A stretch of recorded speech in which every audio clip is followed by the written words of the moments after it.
Engasahlukana nebhadi. Lapha akadingi ukwenza nje uthandeke noma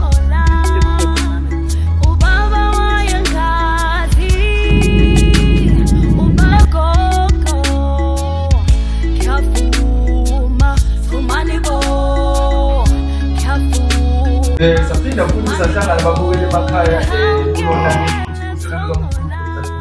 uhamba naye futhi umbana umboni wakadube nakhona babukele emakhaya umkhulu uphinde wabuya futhi khona okunye asiphathile kona umkhulu uhlebile namhlanje umbono wathi uphethe isidonso namhlanje mkhulu siyabingelela siyabamukela kulona uhlelo mkhulu sithi kunjani mkhulu.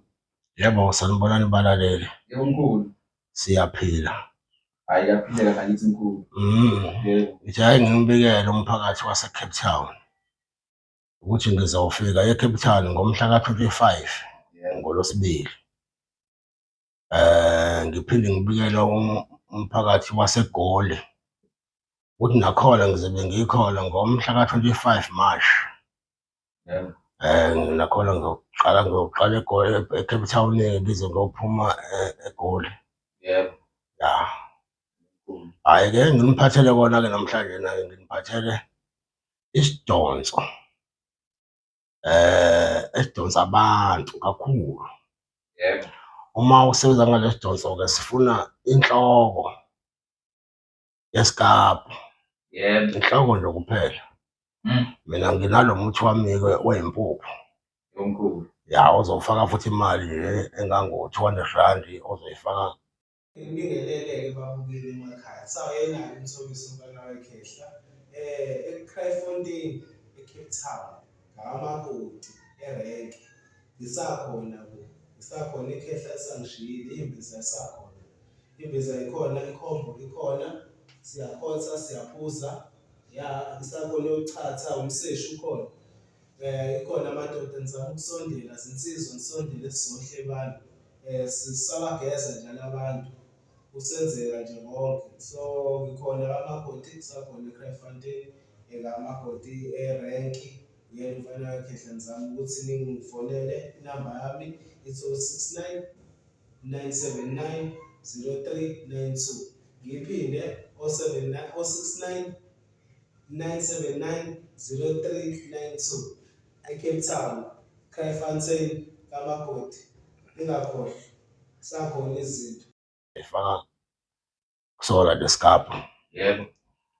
Umba umgodi oshona phansi mhlawumbe ungango-1 meter ungaka. Yebo. Bese ufaka lesikabhu,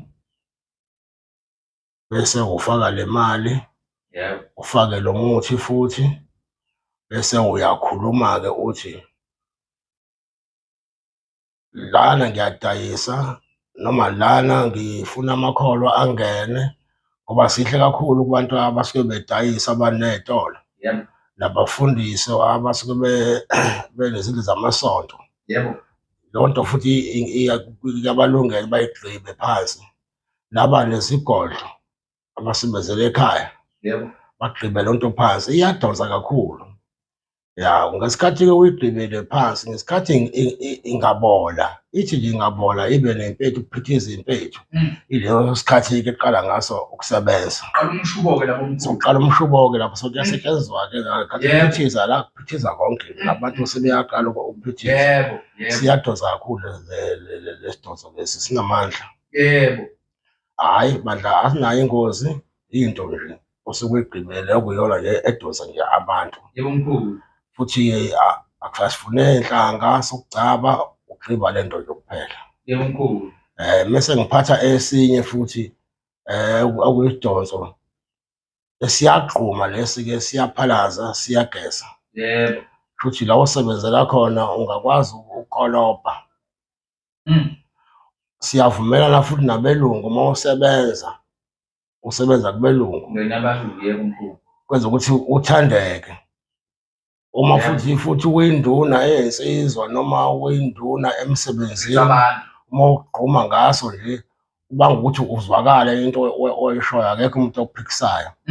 Ngisho futhi ecaleni uma ungagquma ngaso lento luhambe ecaleni akekho umuntu ongakuphikisa ukuthi uthini, uyazwakala ukuthi uthini. Yebo. Sisho sibanga ukuthi uthandeke, uthandwa abantu bonke. Isona-ke leso-ke engisiphethe-ke lesi esigquma siphalasi. Yebo. Ngoba mose uthela ngalamanzi okade ugeza ngawo, uphinde futhi uchele ngawo endlini. Ukolobhe ngawo, wenzelwa ngayo yonke into, wenzela ukuthi abantu bengene benyathele nje baqale bahambe phezu kwakho. Okusho ukuthi le mkhulu lesi osikhipha manje sigudi futhi kakhulu kumuntu onjengethaveni, onesaluni, ogunda abantu emakhanda mkhulu, umuntu onendawo nje ukuthi abantu bangene ngaphakathi uma beze kuyena. Yebo, kunjalo namatafula. Yebo. Unetafula futhi uyakwazi ukuchela lapho. Yebo, la around itafula lakho. Around itafula lakho, nawe ugqumile. Umuntu uyeza nje uyakubona ukuthi hayi nangu umuntu ofuna ngothenga kuyena. Uyayikhuluma into oyikhulumayo le emlonyeni, iyazwakala, akakwazi ukukuphikisa umuntu hayi u-R50 hawu u-R50 lento. Umuntu uzwala naleyo nkulumo oyikhulumayo. Sinjalo-ke sihle kakhulu futhi naso. Yebo. Manje mkhulu ake ngibuze futhi la kuleso kuqala-ke uqale wasithula la kubabukeli. Manje mkhulu kusona ngoba phela size kuthiwa kunalezi zinto eziyidonso, kunanesikhathi la kwehla khona amandla aso and kunesikhathi la amandla aso suke ephezulu ngempela. Mkhulu uma ungasicacisela mhlambe kulesi sakho ukuthi sona siphelelwa nini namandla, usivuselela nini makumele uzivuselele noma lesi azivuselele kube usifakile. Hayi lesi uma usifake phansi usifakile nje asiphuphi. Yebo. Sihlezi nje sikhona ngoba vele usitshelile ukuthi ufuna abantu labangene esontweni lakho, bagcwale esontweni lakho, sizobadonsa-ke bazongena abantu. Yebo. Yebo. Into engenambuzile le mkhulu. No, sona isithwalo lesi. Yebo mkhulu. Into le engenankinga nje. Idonsela abantu, ngizwana nabantu nje, iyoza nje labantu nje kuphela. Ngesikhathi libola leli khanda legusha olifake laphansi liba ney'mpethu, ila kuphenduka khona umlibo omkhulu. Ila sokuqala khona ukusebenza. Yebo. Noma ngeke ngisho ukuthi into ibola ngesikhathi ngakanani, kodwa nje ila kubola nje ayike yaqala komsebenzi nakwena sokuyaqala ukuthi phithi. Yebo. Yabonga.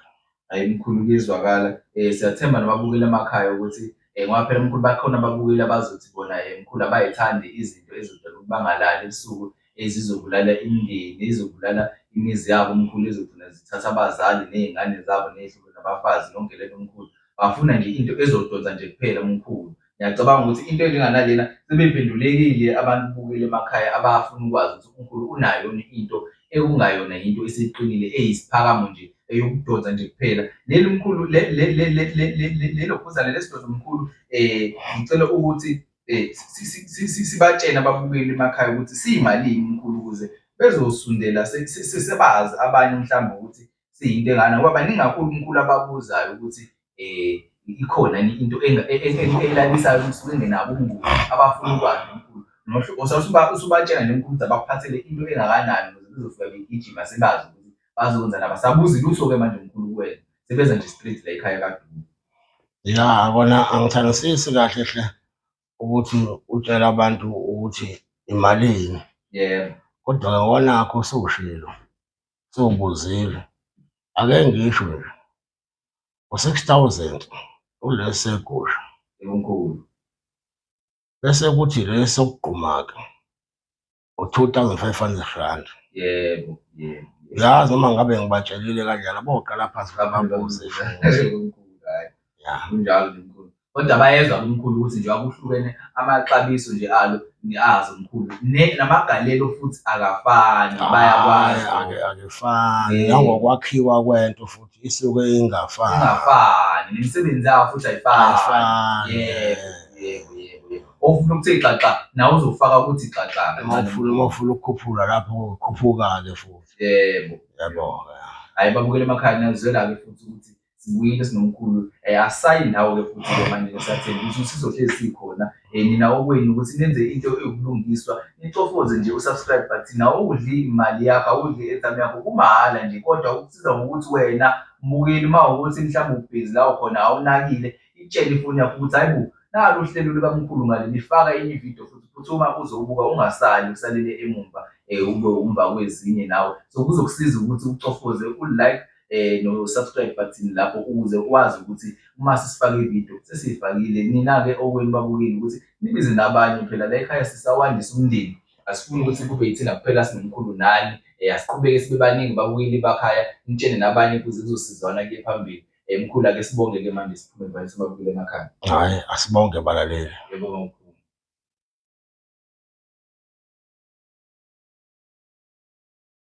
Bangishaya isigubhu ngitshe, shaya amathambo ngishisa impepho ngikhiphe indaba zabo, ngikhanyisele gogo, ngiyavuma umani bo, Engasahlukana nebhadi. ngiyavuma umani bo, ngihawukela Akadingi ukwenza nje izinto uthandeke noma